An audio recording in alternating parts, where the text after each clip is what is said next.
Olá, muito boa tarde. Entre os encontros que marcam o dia de domingo, o das comunidades cristãs tem grande importância por acontecer na celebração da missa. As mensagens bíblicas que aí são propostas vão agora ser analisadas pelos convidados do programa Eclésia, o padre Manuel Matos, vigário-geral da Diocese da Guarda, e o padre Nélio Pita, vicentino, pároco em Lisboa, na paróquia de São Tomás de Aquino. Muito boa tarde. Obrigado por estarem neste programa. Nós vamos analisar 3 textos, mas antes disso gostava que falassem sobre o ambiente em que acontece essa recepção dos textos. E Padre Manuel Matos, agradecendo-lhe sobretudo ter vindo da Guarda aqui a Lisboa para gravarmos esta conversa, perguntava-lhe que valorização acontece, que projetos ajudam a valorizar a Palavra de Deus na sua Diocese.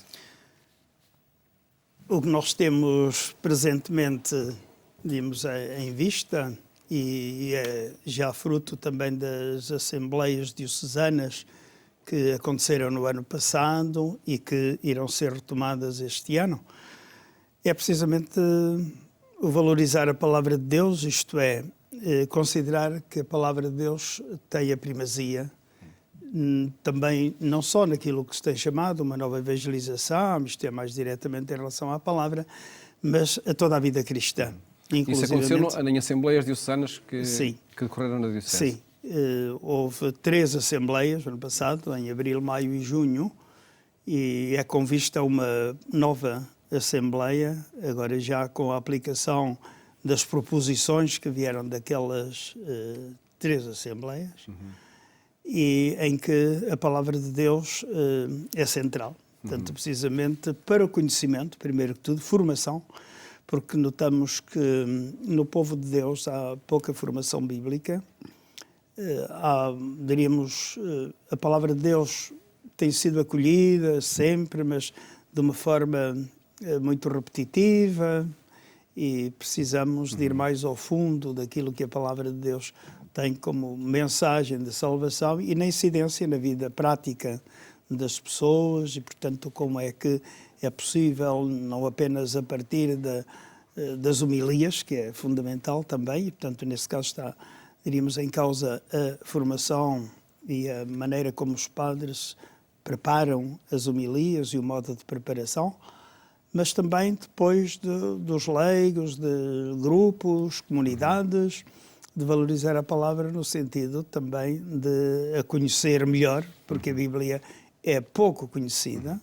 E de que forma é que numa comunidade concreta, para chegarmos a um terreno, e curiosamente também em Lisboa este tema da Palavra de Deus está presente neste ano, né? É central. Sim. Nas propostas que são feitas, passam depois para a comunidade, para o dia-a-dia de uma comunidade paroquial? Em primeiro lugar, de facto, na Diocese de Lisboa, na sequência do Sínodo, este ano tem como lema fazer da Palavra de Deus o lugar onde nasce a fé. Portanto, procuramos dar uma primazia muito grande ao estudo da Palavra de Deus. Só que eu sublinhava esta ideia do Padre Matos, que diz que há um desconhecimento geral da Palavra de Deus e nem sempre existe uma predisposição para se sentar à volta da mesa, para estudar, para depois rezar a partir dela. Quando há bem pouco tempo tinha uma pessoa que trabalhava lá, que era do Brasil, até posso contar essa história assim muito rapidamente, e era uma senhora que trabalhava na limpeza, e então ela tinha uma pessoa que assistia que se sentia mal, e esta senhora, que era de uma igreja evangélica, pegava na Bíblia e disse: vamos rezar o Salmo 50, ou 51, já não sei qual era o Salmo. Isto era praticamente impossível para os católicos. Nós temos a noção que quase que a Palavra de Deus é um pacote, uma realidade inacessível. Por isso, quando eu na paróquia digo que a catequese é sobretudo, deveria ser sobretudo para os pais e não para as crianças, alguns acham que eu estou... Isso é uma provocação aos pais. Sim, uma provocação desnecessária que não deve incomodar. Mas, concretizando, na nossa paróquia nós temos o grupo bíblico, temos um grupo de oração e vida, agora estamos a tentar realizar um grupo também de Lectio Divina. Portanto, procuramos de uma forma muito concreta criar pequenos grupos onde a Palavra de Deus é estudada e a partir da qual se pode também rezar e iluminar a nossa vida. Isto é fundamental porque a palavra tem a capacidade de estruturar e dar identidade, não só individualmente, mas uma comunidade. É que se nós não tivermos esse acesso à palavra de Deus, seremos uma instituição, mas não seremos uma instituição moldada pela palavra. A Igreja é chamada a ser uma instituição que está moldada pela palavra de Deus. Neste programa damos também um contributo e queremos dá-lo. Em cada sexta-feira, de facto, centramos atenções em 3 textos da Bíblia para os escutar e depois analisar. E vamos desde já então escutar o texto do Evangelho deste domingo, para o qual depois pediria o vosso comentário. Depois de João ter sido preso, Jesus partiu para a Galileia e começou a proclamar o Evangelho de Deus, dizendo: Cumpriu-se o tempo e está próximo o reino de Deus. Arrependei-vos e acreditai no Evangelho. Caminhando junto ao mar da Galileia, viu Simão e seu irmão André, que lançavam as redes ao mar, porque eram pescadores. Disse-lhe Jesus: Vinde comigo e farei de vós pescadores de homens. Eles deixaram logo as redes e seguiram Jesus.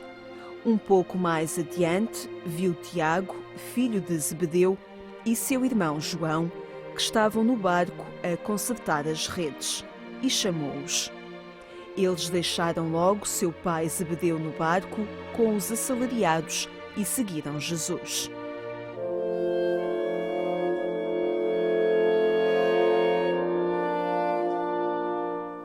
O texto do Evangelho que se escuta neste domingo, Padre Nélio, que início de vida pública de Jesus, no caso, está a acontecer aqui com este texto? É engraçado, associando ao Evangelho do domingo passado, que foi também o início da vida pública de Jesus, mas na versão de São João, a pergunta que Jesus faz, pela primeira vez que ele intervém em São João, é: que procurais? Aqui, em São Marcos, aquilo que Jesus diz: cumpri-se, acabou-se. Isto é, há uma etapa que termina, e essa etapa é simbolizada no desaparecimento, no afastamento de João Batista, que representa o Antigo Testamento. Agora começa uma nova etapa. Essa nova etapa, Jesus é o protagonista.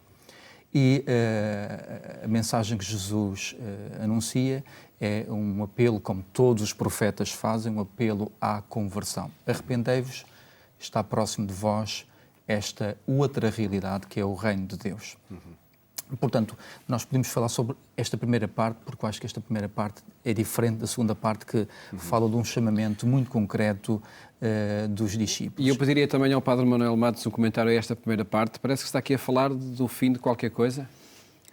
Bom, de algum modo está no sentido em que a prisão de João Batista significa, se calhar para Jesus, o modo como ele interpreta também a questão de João, algo de novo. Isto é, de Jesus partiu para a Galileia. Quer dizer, à partida, dizem alguns, exegetas, estudiosos da vida de Jesus, que ele poderia ter tido um contacto com o Batista nas margens do Jordão, mas depois, com a prisão de João, Jesus retira-se para a Galileia e a vida pública vai decorrer na Galileia.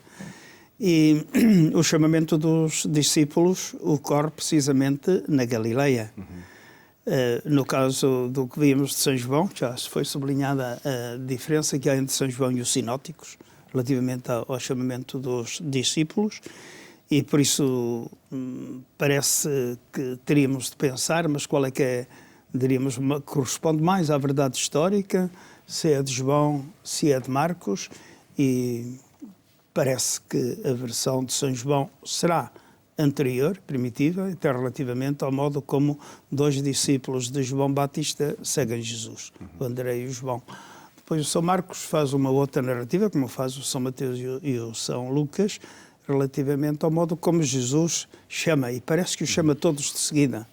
E aqui põe-se o problema, como é que se começou a ser discípulo, se foi logo e de uma vez por todas, definitiva, logo foram chamados, nunca mais deixaram de estar com Jesus, se houve ali uma fase, diríamos, de seguimento intermédio. Eu acho que é mais verdadeira, mais corresponde mais à realidade do que nos diz São João. ficaram com ele, depois voltaram para a sua vida, depois foram aderindo a Jesus. E ali há um processo. Há um processo que é vocacional. E esse é o problema de todas as vocações. Quase nunca é correr rápido. E sempre, às vezes há também um tempo, diríamos, de discernimento do próprio, de outros, até depois seguir verdadeiramente Jesus. Mas existe certamente uma intencionalidade quando Marcos escreve desta forma. Sim. Isto é, ele procura dizer que se no Antigo Testamento Deus chamava, era o próprio Deus que escolhia o seu profeta, aqui é Jesus que escolhe. E perante o chamamento de Jesus não existe hesitação. Existe, digamos assim, uma adesão rápida e imediata àquilo que é a proposta de Jesus. E por isso o deixar as redes, os seus trabalhos, deixar o pai, deixar a tradição. Digamos assim, Jesus exerce uma atração tão forte na vida destes homens que eles são capazes de deixar tudo. E o primeiro momento, de facto, é para estar com ele, para viver ao lado dele, usando agora as palavras de João, para ver onde ele mora, para permanecer com ele, mas depois para participar na missão de Jesus. E Jesus diz, vimos de uma forma muito explícita, ser pescador de homens. Resgatar os homens das situações em que eles se encontram, em sofrimento, imersos num mar miserável, às vezes. E poderíamos, evidentemente, aqui associar isso à nossa realidade também hoje. Vamos lá ver. Este chamamento, o que é que tem a ver connosco, o que é que tem a ver comigo, na realidade concreta? E nós, na Igreja, batizamos, administramos os sacramentos, mas a consciência de ser discípulo nem sempre está, digamos assim, viva. E ser discípulo é mais do que ser batizado. Há pessoas que são batizadas, mas depois não querem saber de nada, não vivem em conformidade com a palavra de Deus, não têm atenção aos ensinamentos da Igreja, portanto, não têm este sentido de pertença a uma comunidade. O Papa Francisco diz que ser discípulo implica ser missionário também. Sim, isso mesmo. Há aqui duas versões, dois espaços. Primeiro, estar com Jesus, permanecer com Jesus. E como é que estar com Jesus? Olha, na oração, na participação da Eucaristia, na reflexão em pequenos grupos, isso é estar hoje com Jesus. E depois, num segundo momento, é ser missionário, é continuar a fazer este trabalho que Jesus fez. Mas quando se trata de pedir às pessoas para dar a cara nesta causa, é um pouco mais difícil. Isto é como se fosse um assunto dos padres e dos bispos, e quanto muito das religiosas. Mas não estará aí o desafio também de que, mais do que estar a pedir às pessoas, não é necessário contagiar esse estilo de vida? Sim, eu acho que esse é um grande desafio, mas de facto talvez porque vivemos numa sociedade que tem alicia muito, contagia as pessoas para outros projetos. Hoje, contagiar alguém para uma causa como uma causa da Igreja não é fácil. A Igreja isso é desafiante. É desafiante, mas vale a pena. E quando nós damos esse passo para descobrir Jesus, facilmente, eu diria naturalmente, nós também nos dispomos a dar a conhecer Jesus. Não há ninguém que tenha descoberto Jesus e que se tenha calado. Quando se encontra Jesus, falamos dele. Pois eu acho que aí o grande problema está também no que é um evangelho. Quer dizer, é que evangelho é já um género de escrito, um género literário também, e aquilo que está ali é uma proposta dos evangelistas e da Igreja, para todos os fiéis, para todos nós, a partir do que foi o que aconteceu com os primeiros discípulos. E, portanto, o ponto de vista que ele está, muitas vezes, dos discípulos, é algo de muito humano. Quem é que eles são? São tão humanos como nós ou não são? Ou foram muito mais corajosos, as coisas aconteceram de uma maneira muito mais exemplar, ou está ali mesmo em causa uma exemplaridade? Eu acho que a questão dos discípulos, tanto no princípio como no fim, levanta muitas questões. A mim, tanto no princípio, no seguimento, e como é, diríamos, posta pelos evangelistas, diríamos, a resposta deles, como depois da ressurreição, de novo a ida para a Galileia, aquilo da questão de voltarem à pesca e ter voltado à vida toda deles. Ali há muita coisa, quer dizer, há ali muito de humano. Houve dúvida? Que era preciso, mas grande e prolongada. Agora, o que eu acho é que o que ali há de humano naqueles homens e no modo como aderem a Jesus é uma história que se repete. E repete-se com respostas que não podem ser idealizadas simplesmente, ou dizer, portanto, aquilo depois é papel químico que está assim no chamamento de uns e de outros, porque para o mundo dos cristãos e para o que é ser discípulo missionário, que é essa questão, continua a ser hoje muito, diríamos, uma questão premente e que leva a que nós entendamos verdadeiramente o que é uma boa nova, isto é, o Evangelho, que seguir Jesus é de facto uma boa nova. É uma alegre notícia, o modo como se segue. E depois aquilo que são as vicissitudes dos discípulos e das imperfeições que têm e que os evangelistas também põem muitas vezes, diríamos, a nu, inclusivamente as de Pedro e de outros. Creio que isso é bonito para nós, como cristãos, ver como é que se pode seguir Jesus na fidelidade e às vezes nas hesitações que foi para ali havendo, mas depois com a graça de Cristo e do Espírito Santo faz dos discípulos verdadeiramente assim, não é? missionários até ao fim do mundo. Quer dizer, e aquilo que vem no final do Evangelho de São Mateus, não é? Do ide e fazei discípulos, e São Marcos, todos eles terminam assim. Há um começo, nós agora estamos no começo da vida pública de Jesus. E é importante ligar o começo com o fim e ver como é que este arco todo do seguimento de Jesus calou fundo na vida daqueles homens, não é? E a maneira como seguiram até ao fim e, portanto, diríamos que isso é para ter seguimento, diríamos, continuidade hoje na Igreja, em nós, e essa é a questão do discipulado. Um desafio, de facto, para estes tempos. Vamos avançar nesta nossa apresentação dos textos da Bíblia para a primeira leitura, é do livro de Jonas, no terceiro capítulo. Daqui a 40 dias, Nínive será destruída. Que ameaça foi esta, que afinal acabou por haver um passo atrás depois? É engraçado essa leitura, eu acho um texto belíssimo e que põe também em evidência aquilo que o Sr. Padre acabou de dizer, da resistência do profeta, aquilo que é o lado humano. Eu ir pregar a Nínive, a cidade dos inimigos, aqueles que são a Síria, que são os inimigos históricos de Israel. Não vou, recuso-me a ir até lá. E, de facto, procura não estar em Nínive, mas depois as voltas faz com que ele volte a Nínive, faz a pregação e, para surpresa e zanga de Jonas, os ninivitas se convertem. Portanto, primeiro mostra que o amor de Deus não é um amor exclusivo para uma pessoa exclusiva ou para um povo exclusivo, é um amor universal para todo o género humano e também mostra que este processo de quem participa, quem é instrumento de Deus, tem que purificar em si estas resistências. Tem que sintonizar com Deus para depois não ser um obstáculo. Porque os destinatários, muitas vezes, até aderem quando o agente pastoral, o profeta, o sacerdote, o catequista, se dispõe realmente a fazer esse trabalho. Seu comentário, Padre Manuel Matos, este texto? O texto do livro de Jonas, naturalmente, é um texto muito interessante.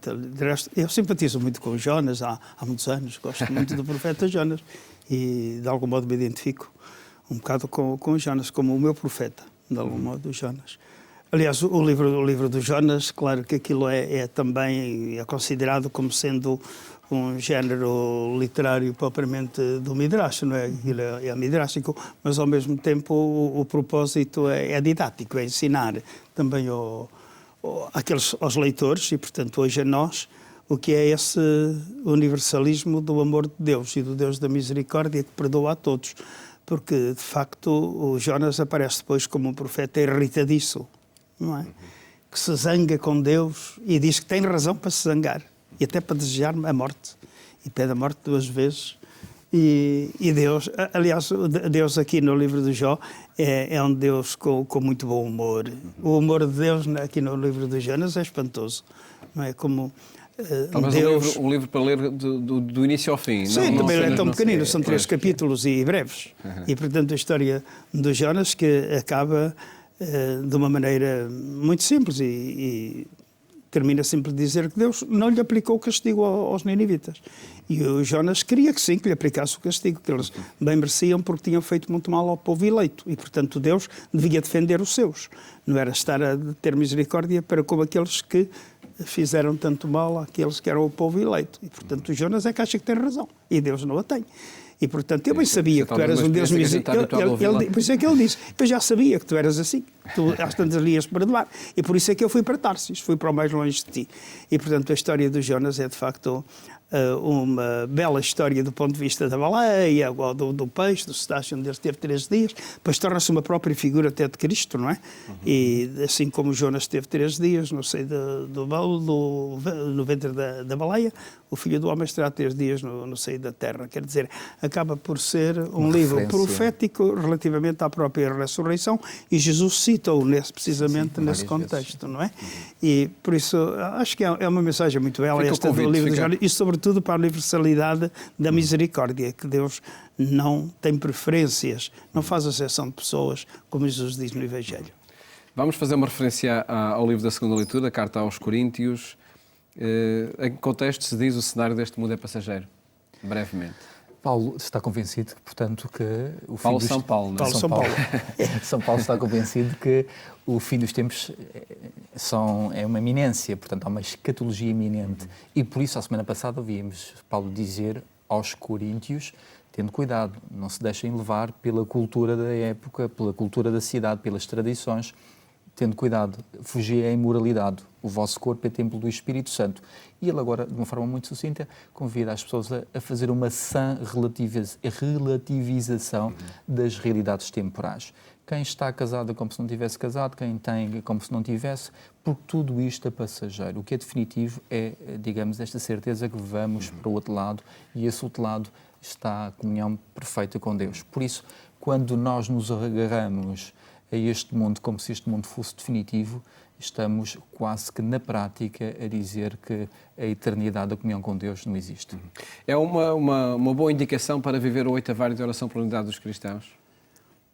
Bem, relativamente à unidade, que é o grande desejo de Jesus para os seus, sem dúvida que leva a pensar que no fim o Senhor quer-nos verdadeiramente unidos, mas quer-nos unidos também já. E agora, durante o tempo que decorre. E, portanto, não vale a pena haver divisões. Aquilo que Jesus diz, na brevidade do tempo, se o tempo é breve, também não vale a pena andar com quesílias. Agora, que a questão das divisões não são simples quesílias na história da Igreja, não é?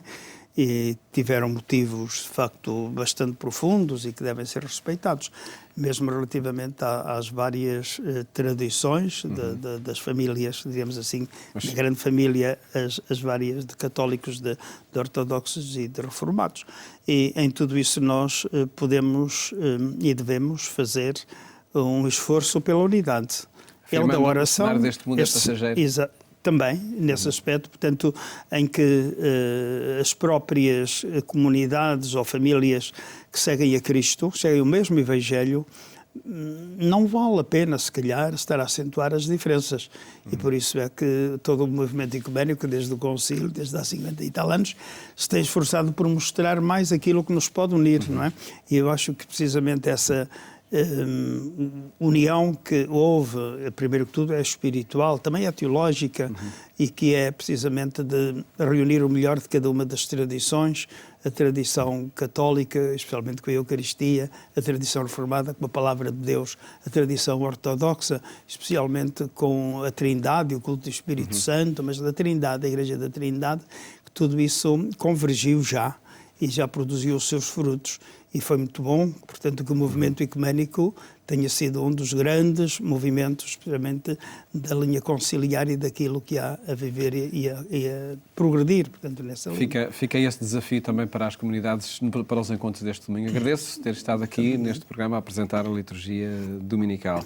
Muito obrigado. Obrigado. Mais logo, pode contar com a nossa companhia também na Antena 1, pelas 22h45. Votos de boa tarde, bom fim de semana.